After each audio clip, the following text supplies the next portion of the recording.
News starts with breaking news. Breaking now, the local mother who's been on the run from the FBI has now surrendered. Rachel Powell is facing charges in connection with the U.S. Capitol riot. Good afternoon. I'm Gordon Lesh. I'm Jennifer Tomasic. Channel 11's Amy Marcinkowitz broke the news this morning. She actually had a brief phone call with Powell before she turned herself in. Amy has the breaking details from the Butler County Jail.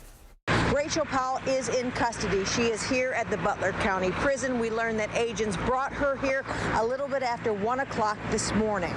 We learned she turned herself into the FBI last night at a satellite center in Newcastle, Lawrence County. Powell wanted for her alleged role in the U.S. Capitol riot on January 6th. The FBI searched the mother of eight's Mercer County home just yesterday. She nor the children were at the house. I called Powell after being given her cell phone from several people close to her, and a woman who picked up and did not deny that she was Rachel told me she could talk more with me today. Well, that's probably not going to happen. She is in custody here at the Butler Prison, which is a holding facility for federal inmates. Less than an hour ago, she was charged. She faces a number of charges, including obstruction, violent entry, and being in restricted grounds with a dangerous weapon. She has an initial video appearance today at 3. We will be listening in on that, and we'll bring you all the new details tonight at 5. In Butler County, Amy Marcinkowitz, Channel 11 News. More details now. A man was also arrested in Uniontown for taking part in the attack on the Capitol. He's accused of spraying mace at Capitol police officers.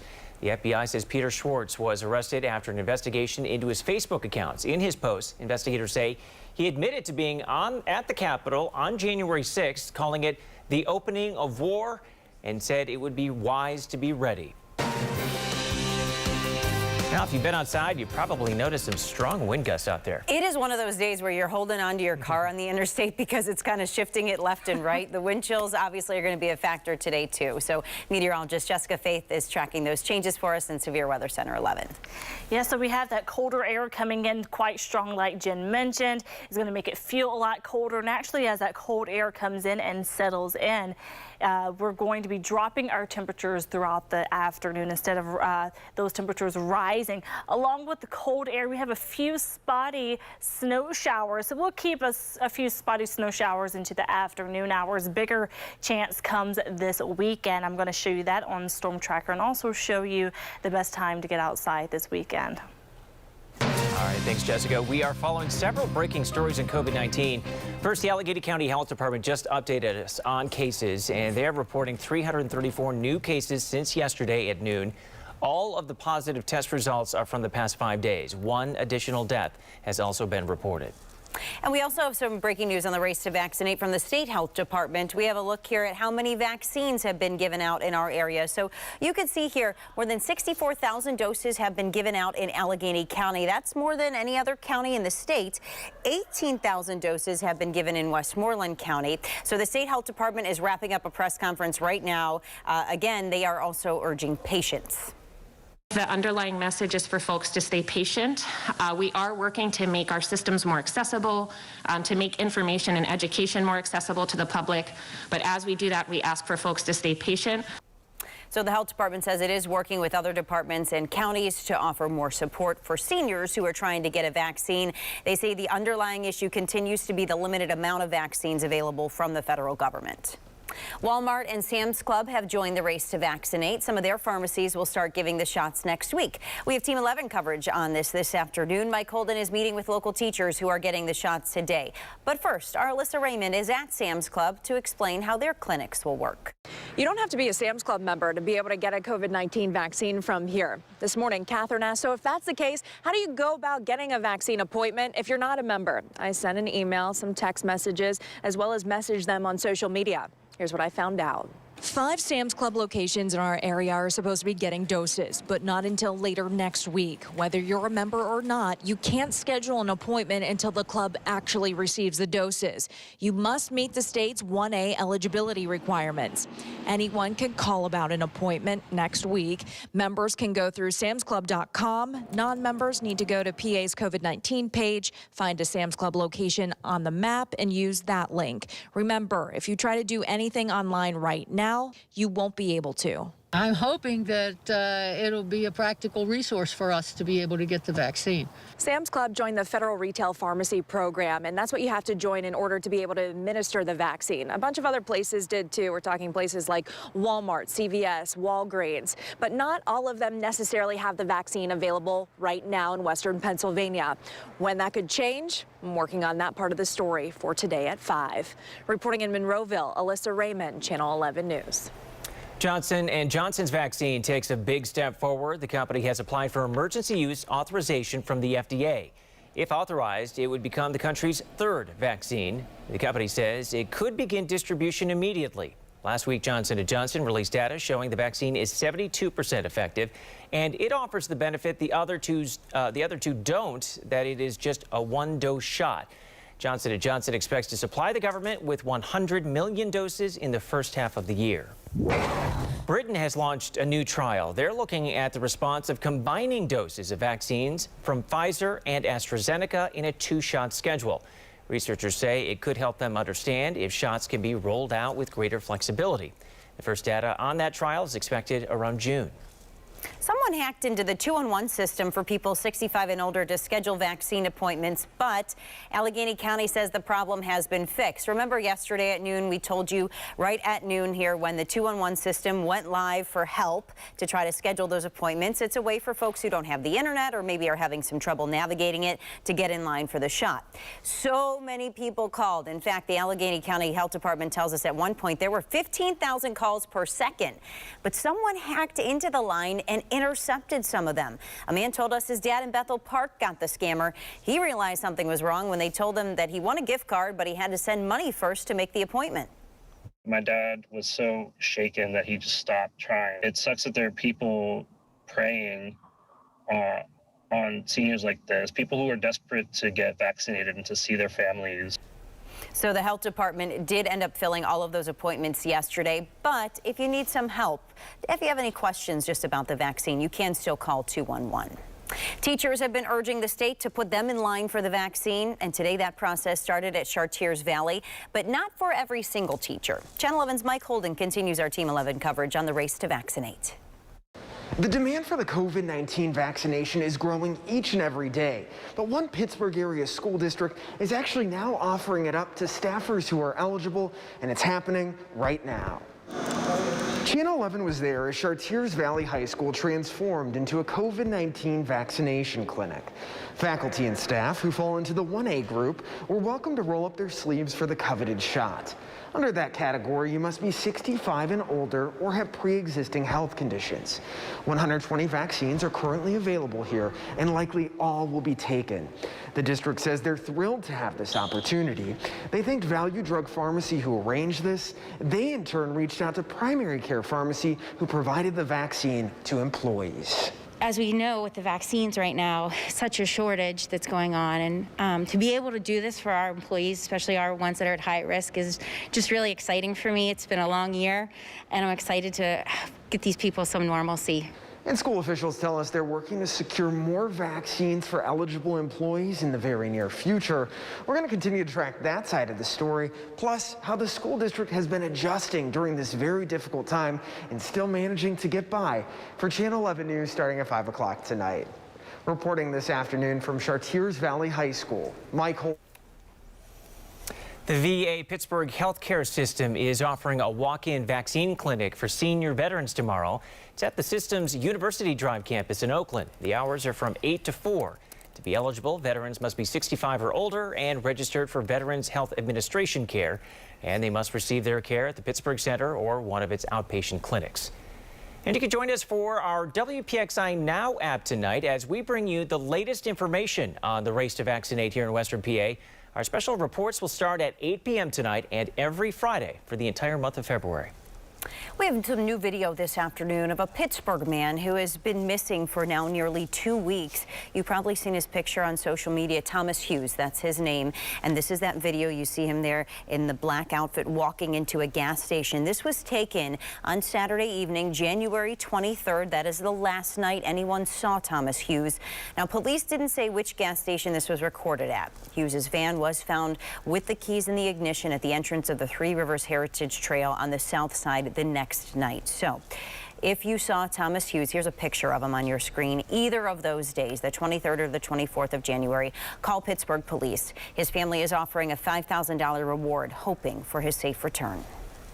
The U.S. House has formally stripped a congresswoman of her 2 committee assignments. 11 Republicans voted along with the Democrats on the punishment of freshman Congresswoman Marjorie Taylor Greene. The Georgia lawmaker came under fire for embracing far-right QAnon conspiracy theories and making calls for violence against top Democrats. She had also said the Sandy Hook and Parkland school shootings were staged. After a 15-hour marathon debate on the Senate floor, Vice President Kamala Harris has cast her first tie-breaking vote. It happened just after 5 o'clock this morning to give Democrats a 51-50 vote to proceed on the budget reconciliation process. This brings us one step closer to seeing stimulus checks and jobless benefits becoming a reality. Democrats could now approve the president's $1.9 trillion COVID-19 relief plan without support from Republicans. We have a few spotty snow showers on the radar right now and expect even more snow this weekend. Coming up on Storm Tracker, I'm going to show you when snow could affect your weekend plans. Eventually the money's going to run out. The pandemic has hit Pittsburgh's finances hard. The one thing that could bail the city out of serious trouble. And the feds are taking a closer look at baby food, the dangerous and toxic chemicals found in some brands, and what apparently those companies knew. It's heartfelt. You can see the anguish and the anxiety. A COVID vaccine waiting list with 21,000 names on it. Words of advice from a local pharmacist for anyone ready and waiting.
Welcome back. The race to vaccinate is spiking demands at local pharmacies. Just this one pharmacy here in Westmoreland County, get this, has 21,000 people on its waiting list. Channel 11's Melanie Gillespie talked to the owner of that pharmacy, and she found out that's not the only problem.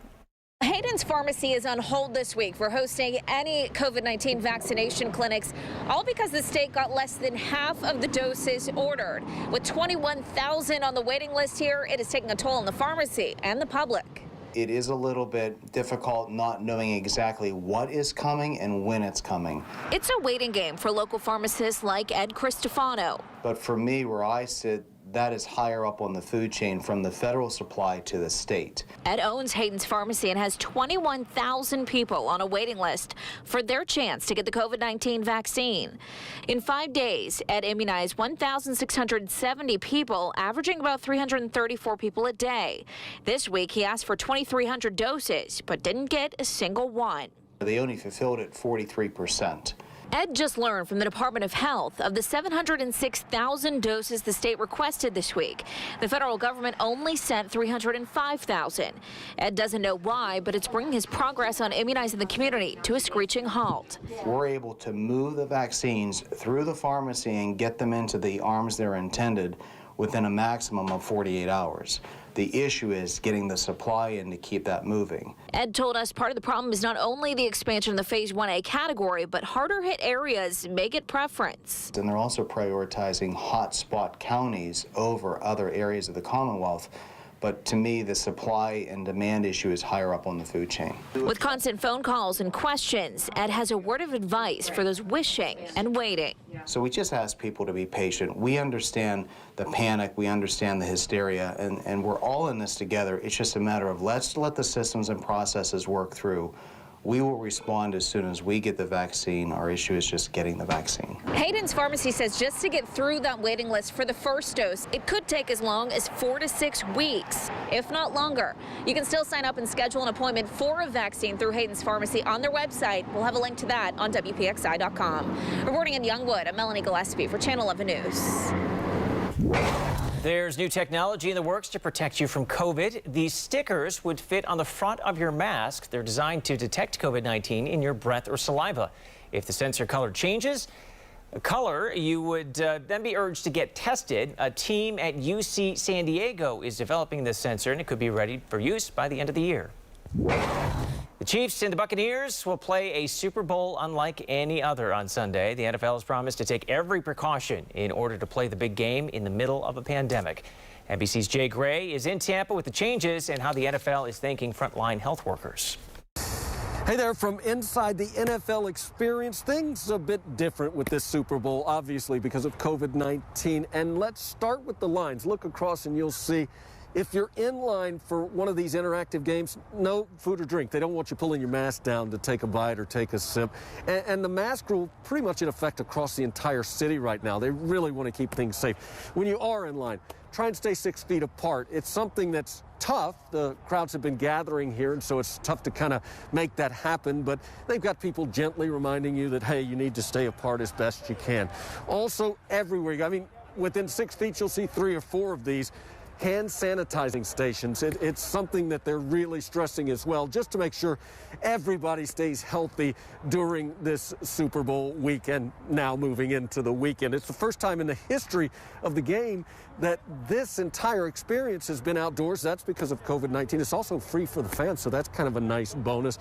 And it'll be the first time we don't have a completely filled stadium for the Super Bowl. Obviously, they've got social distancing. They want to restrict the stadium and make sure it's safe. 8,000 first responders will be part of the 22,000 in the crowd. They've all been vaccinated, those first responders, and it's kind of a bonus from the NFL for them to get here. One of the things that hasn't changed no matter what is the fact that I still just can't throw a football. That's the latest from here in Tampa. Hope you enjoy your Super Bowl weekend. I'm Jay Gray. Back to you. All right, let's talk about a 360 in the weather here. Completely different. Think back to February 5th, 2010. Remember this? Snowmageddon. It hit southwestern Pennsylvania. 22 inches. My goodness, here in the Pittsburgh area. Parts of that area, even saw more than 2 feet of snow. I was living in Wisconsin at the time, but Gordon, you were here. I remember it well. It took me well over 3 hours to shovel my driveway. 3 hours? I don't have a big driveway, and then I was actually late for work. This was the next day. Oh my gosh. I was late for work because it took twice as long to get to work, Jessica. It was ugly. Oh, wow. Yeah, I love hearing everyone's Snowmageddon stories. That does sound wild, Gordon. And here's some perspective for you to show you not only with Snowmageddon, but that entire month of February back in 2010, Pittsburgh got 48.7 inches of snow. And just to give you some perspective of how much snow that was, so far this entire season, this winter, we've gotten 43.8. So actually less snow than that entire month got. That is quite some totals right there. Wow, nearly 50 inches in 1 month. Definitely something I've never seen. And we're going to get some more snow in the upcoming days. Not really packing on the totals today, just a low chance, a few isolated snow showers here and there. We're actually already seeing that on radar, very low impact. Then we're dry tomorrow. Going into the weekend, we do have a better chance for some snow on Sunday. I'm going to show you that in just a moment. I want to show you that we're really not going to get even an inch for most of the area. Farther toward the south, since that system will sweep under us around 1 to 2 inches for places like Uniontown and Morgantown. So as we go throughout the day on Sunday, for the early morning hours, we're going to see that snow start to push on in around 7:30. We're not really going to see too much around 7:30 later into the morning and mainly impacting first half of the day. That's when we're going to see conditions get kind of dicey there. So after sunrise, plan on precipitation to really pack on in, coverage being quite high with not only snow but chances for some ice and rain. And again, that's really mostly the first half of the day. So as we go past midday, looking to clear out, and that's pretty much what we're going to see as we roll into the afternoon and even the evening hours there. Maybe a few isolated showers here and there, but the roads will be the roughest shortly after sunrise, and that'll be around 7:30 toward around 12 noon, and then looking better during the afternoon. Here's the radar right now. I told you about those spotty snow showers. We see them, a few spots there in Butler County, also in Armstrong County, southern Allegheny County, north of Uniontown there. We're going to keep that chance throughout the rest of the day. Just a few spotty showers, flurries, dry tomorrow, very cold. A cold start to the day and actually below freezing for really the entire weekend. But notice Sunday, we start out around 17 degrees, get around 27. Those snow showers again, mainly during the morning hours. Starting out Monday morning around 10 degrees. And then we do have more snow showers for Sunday. And we're going to talk more about what to expect for today as far as the wind chill and how cold it's going to feel this afternoon. And that's coming up in our next half hour of news. All right, thanks, Jessica. The Penguins return to the ice tomorrow after COVID issues with another team. The changes you'll see behind the bench to keep players safe. And a local boy is pushing his police department to make a change, what he doesn't like about their police cruisers.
A company's plans to give new life to a section of downtown have been rejected. Once again, a county judge rejected the appeal by a developer to demolish a group of buildings along Market Street that would have included the old Froggy's Bar. The group wanted to tear down the buildings, which date back to the 1860s, to make way for a new office and apartment tower.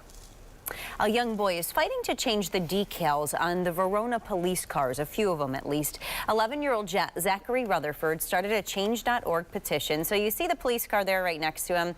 He thinks it's kind of hard to read the name of the police department on the side of the cruisers there. So he also says he thinks his classmates would feel safer if those cruisers were better marked. Now, the mayor of Verona apparently supports Zachary's efforts. He told our partners at the Trib he's never really been in favor of the new car's aesthetics, and he wants to see Verona police in bold letters.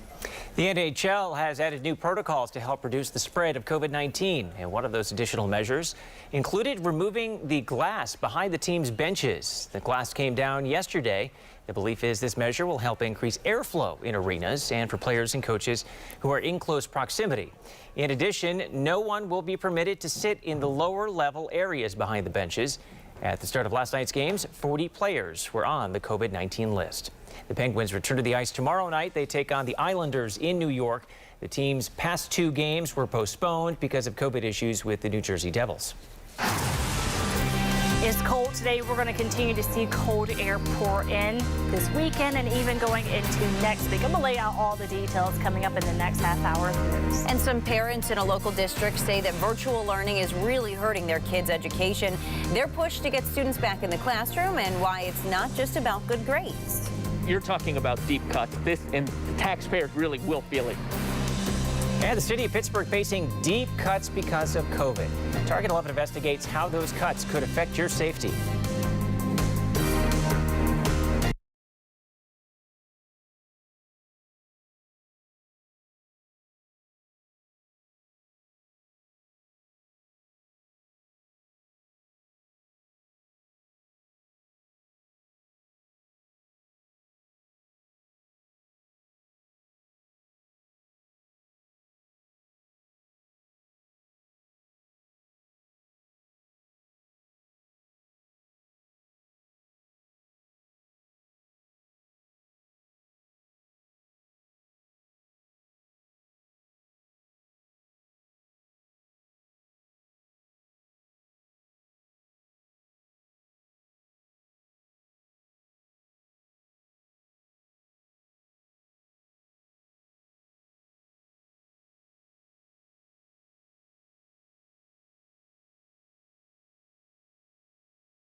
Colder today and also those strong wind gusts. Boy, that wind chill is a factor definitely again today. Meteorologist Jessica Faith is tracking those changes in Severe Weather Center 11.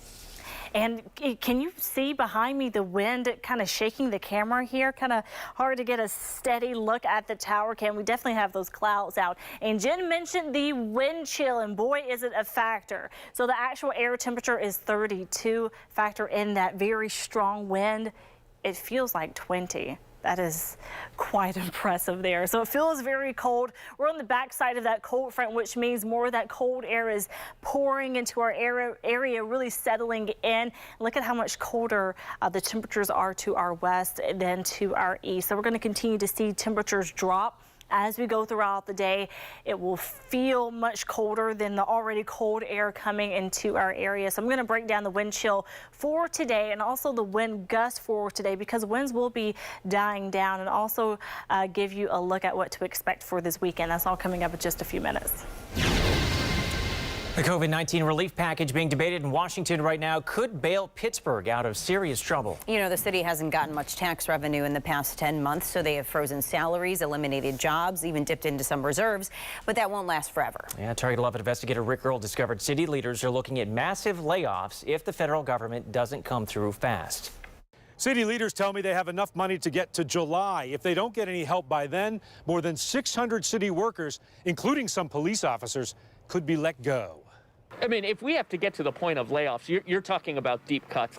And the taxpayers really will feel it. The mayor's chief of staff calls it a worst-case scenario. 10 to 15% cuts in every department, as many as 600 of the 3,400 workers let go.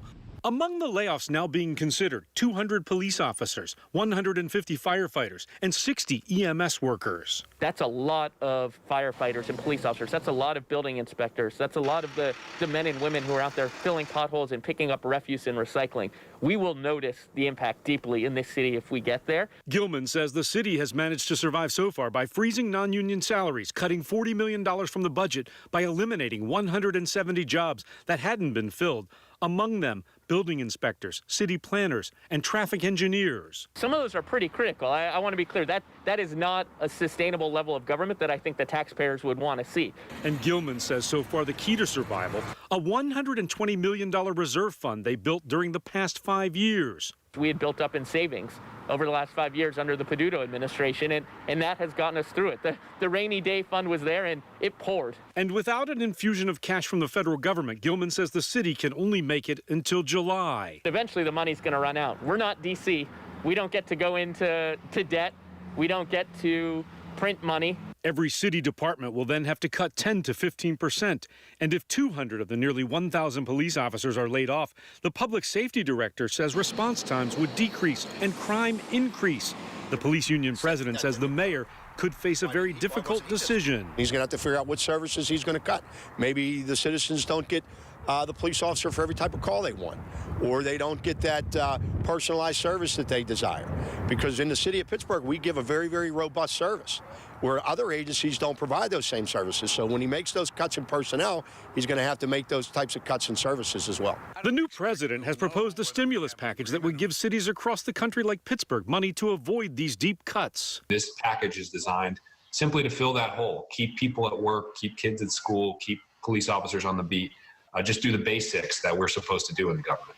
Congressman Connor Lamb of Mount Lebanon is confident it will eventually be approved by both the House and Senate. This is really not a partisan bill. There's some stuff in here that Democrats have wanted for a long time, but I think he's going into this with eyes wide open, knowing that he needs to negotiate with Republicans in both the House and the Senate. Gilman says the city hasn't had to lay off a single employee yet, and he's cautiously optimistic help will soon be on the way. But until that money is in the bank account and the check can be written without bouncing, we can't make promises.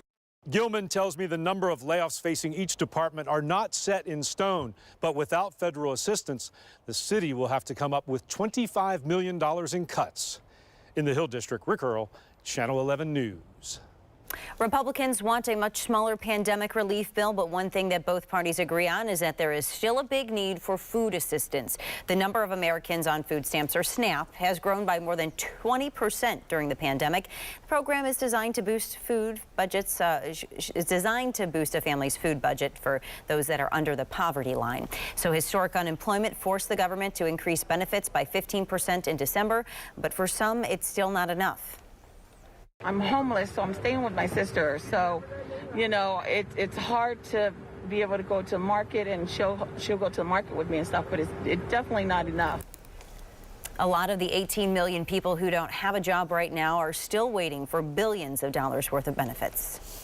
There will be food distributions in Leechburg every Saturday this month. It's first come, first serve. The Trib reports about 1,100 boxes of food will be given out at a drive-through event. It runs through noon to 5 at the Fire Hall on Canal Street, and it is open to everyone.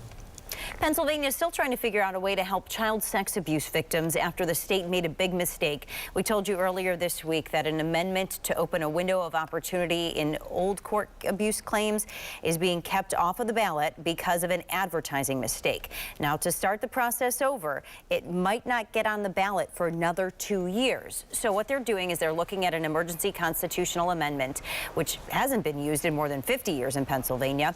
It requires a 2/3 majority vote in the House and the Senate before it then would go to the voters. Sex abuse victim Ryan O'Connor has been waiting 45 years for justice. You're sick in your stomach, and then you're angry, and then you kind of become pragmatic again. And I think that's what gets me through a lot of things, is I just try to be pragmatic and as realistic as I can. Lawmakers are working on an agreement for the emergency amendment. If that happens, the issue could be on the ballot in May. I feel like that I've actually helped someone out. A 10-year-old boy spent the night at the hospital, but he wasn't sick. Neither was his friend in this video. We'll tell you who he was there trying to help. And a federal inspection of baby foods, the dangerous and toxic chemicals found in some brands, and what the companies knew.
might remember this. A few years ago, Channel 11 investigated what is really in your child's baby food. We even took some samples to a local lab.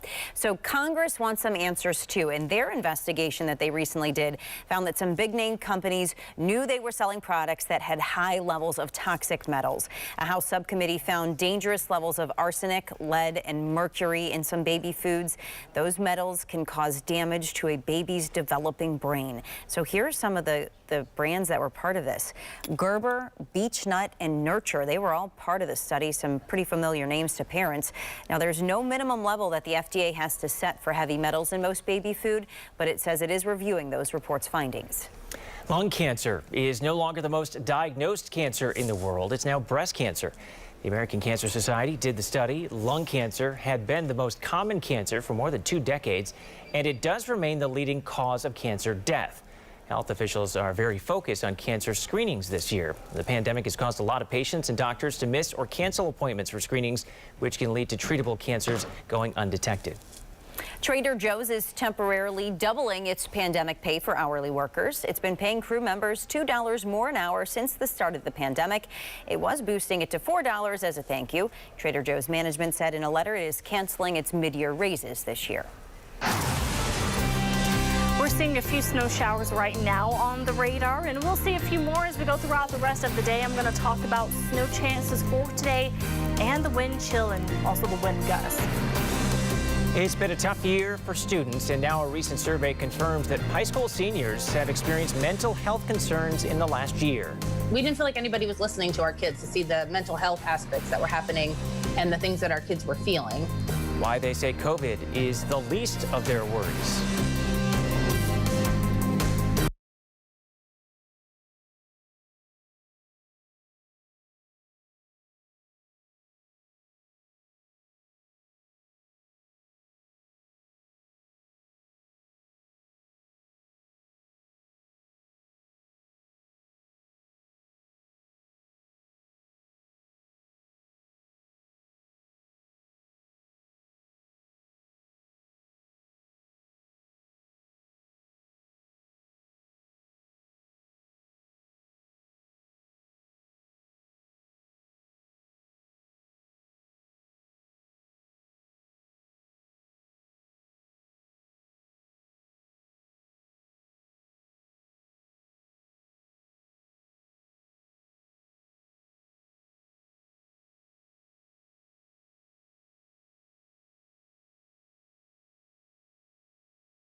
They do not feel like they've learned anything all year. They're just, they're just kind of waiting to move on to college, and that's it. Senior surveys in the Pine Richland School District are really shining a light on the struggles that students are having while they're learning online. About 83 seniors took the survey. Most of them said they don't feel connected with their classmates. Isolation was the biggest concern for their mental health. Half of them said that remote learning is not effective, and more than half said that they haven't learned anything. But parents say it works both ways. We have kids that are behind the screen and they have their cameras off or their microphone off, and they're just not engaged. And I feel for the teachers. And the district did establish a healthcare leadership council to review changing conditions and help guide some decision making within Pine Richland. The Norwin School District needs substitutes. They're planning a 2-day training session next month aimed at qualifying people to fill in on an emergency basis. The Substitute Teacher Academy is open to anyone with a bachelor's degree. In an effort to attract more substitutes, in December, the district raised substitute teacher pay up to $120 per day. This is something Nick Gordon actually did for us the other day. How'd you like to leave work and find that someone cleaned off all the snow off your car? We want them to be able to go home with see their family after a long day at work, This is so sweet. I love this little boy. He's 10 years old, and he and his friends braved the cold this week in Rhode Island to help some nurses. Very well deserving. So they went to the hospital. They brushed off the snow off at least 70 cars, and they came up with the idea after the previous big storm. I was just thinking, they help us a lot. They've been helping us a lot through this whole pandemic, and I figured, why don't we help them? Boy, those parents are teaching their kids right? So several nurses actually offered to pay the boys, but they said, nah, we don't need it. Thanks for your help. Your severe weather Team 11 forecast. Nice, those good people right there. Now, as we go throughout the rest of the day, we're going to be dealing with the cloud cover and cold temperatures. Notice how temperatures are dwindling as we go throughout the day, even this afternoon. That's because some cold air is pushing in.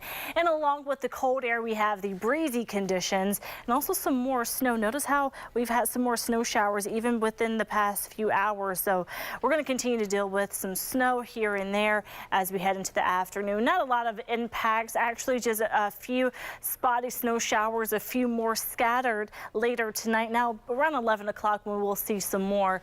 A lot of us will be in bed asleep, but if you do happen to be on the roadways, know that we'll have some passing snow, but still very little impact, especially as we go into tomorrow morning, looking like a quiet start to the day.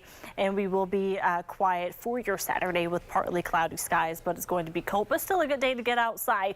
If you are heading outside anytime soon, know that the winds are very strong. Usually I would show the wind gust, but the current wind speed alone is strong enough. So the current wind speed right now in Pittsburgh, 21 degrees. Just a few minutes ago, I was showing the tower cam and it was shaking. So just to show you how strong the winds are at 21 degrees in Pittsburgh, could even probably shake your car as you're driving on the road. So just keep that in mind as you head out. Hey, 26 in Butler, the wind speed right now. In Greensburg, 16, also 16 in Beaver. So again, very strong, making it feel a lot colder as well. Now the wind gusts will try to dwindle down later this evening and then peak back up later tonight. So at least for the next few hours, expect wind gusts to be over 30 miles per hour. And that's again going to make it feel a lot colder going into tomorrow. Notice how tomorrow it will feel like it's 7 degrees to start the day, climbing and only feeling like we're around 21 for tomorrow afternoon. But again, I mentioned Saturday, nice and dry, partly cloudy, cold, and we look to be cold and below freezing the entire weekend. Welcoming in a few snow showers, mainly first half of the day on Sunday. So if you do need to get out, the later the better. If you do have an early start, know that it will be snowing, and also some rain mixed in could make conditions quite icy on the roadways, and that could cause some difficulties as well. The start of the new work week, we start out dry, but snow showers come back Tuesday. So kind of on and off snow showers for at least the next 5 days, seeing at least some snow in the area. We start out on Monday at 10 degrees, very cold, but we are tracking more cold air as we go later into the week next week. We're talking some seriously cold air. So continue to check in with Severe Weather Team 11 for the latest on next week. What I have today is going to make a big difference in how you feel about yourself, and that's because it gives you a beautiful smile. Super Smile is a line that was created by Dr. Erwin Smigel. Now his wife and daughter, Lucia and Belanca, are the passionate people at the forefront of the brand.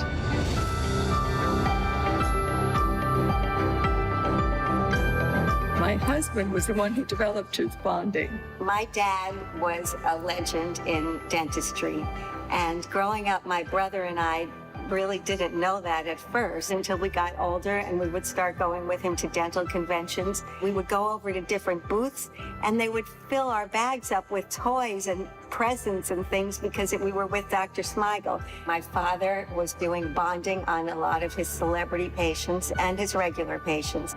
And with bonding, it used to stain very, very readily. So he and my mom, who was the CEO and is the CEO of the company, decided to form together with a chemist and make a toothpaste that would work, be gentle, be safe, be effective, and would whiten the teeth. And they found an ingredient and they mixed it together with another formula and they called that formula Calprox, which no other toothpaste in the world has. It wasn't made just to whiten the bonded teeth, it was made to whiten all the teeth, natural teeth, bonded teeth, caps, veneers, all kinds of teeth. And that's how Super Smile began, with just that one toothpaste. Thank you so much, and I'm so glad that we're able to really let everyone know about Super Smile. And I love that we have a lot of great options for you. We have the full-size day-to-day regimen with whitening and really healthy teeth. We have that amazing proprietary technology and a sonic toothbrush. So many great ways to have a clean, healthy, beautiful white smile. This is all 20% off on localsteals.com, and it's one of the best things you can do for yourself to make sure that you always make your best first impression with an absolutely beautiful smile.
Popular ice cream truck in South Fayette will now have a permanent home. I know you know Millie's homemade ice cream, so this might make you hungry for some. It's actually going to open up one in the Gateway Shops at Newberry Market. So they want to be open by the first day of spring. That's in March.